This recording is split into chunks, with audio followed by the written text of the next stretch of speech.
బాబుకి రోజు రోజుకి ఇంట్లో ఎంత పాపులారిటీ పెరిగిపోతుందో.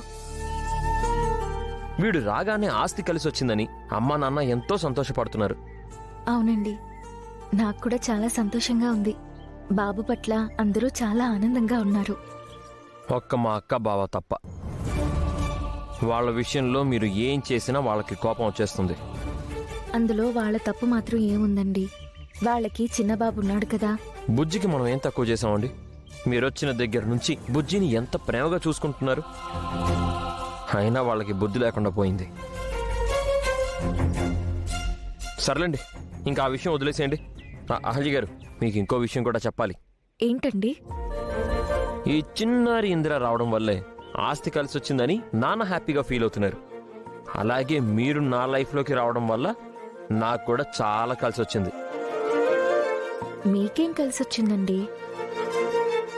నా వల్ల మీకు కష్టాలు, అవమానాలు, మాటలు, నిందలు.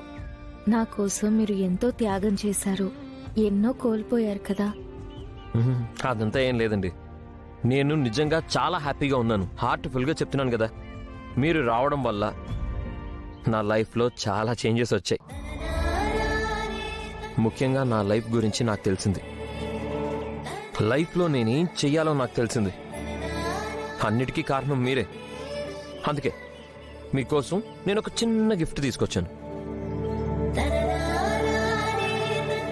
ఇదిగో మీకోసం గాజులు తీసుకొచ్చాను. ఇప్పుడు ఈ గాజులు ఎందుకు తెచ్చారండి? మీకు అసలు విషయం చెప్పలేదండి. అదేంటంటే నన్ను మా హాస్పిటల్లో కార్డియాలజీ డిపార్ట్మెంట్లో హెడ్ ఆఫ్ ది డిపార్ట్మెంట్ చేశారు. అంటే కార్డియాలజీ డిపార్ట్మెంట్ మొత్తానికి మీరే హెడ్ అన్నమాట? అవును,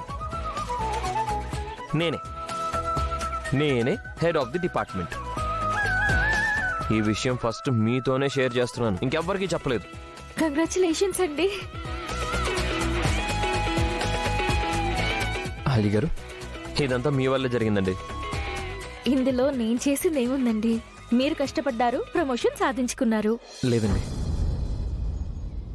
ప్రతి పురుషుడి విజయం వెనక ఒక స్త్రీ ఉంది అంటారు. అలాగే నా ప్రతి విజయం వెనక మీరు ఉన్నారు. మీ ప్రోత్సాహం వల్లనే నేను ఈ స్థాయికి రాగలిగాను. అందుకే ఫస్ట్ ఈ గుడ్ న్యూస్ని నేను మీకే చెప్తున్నాను.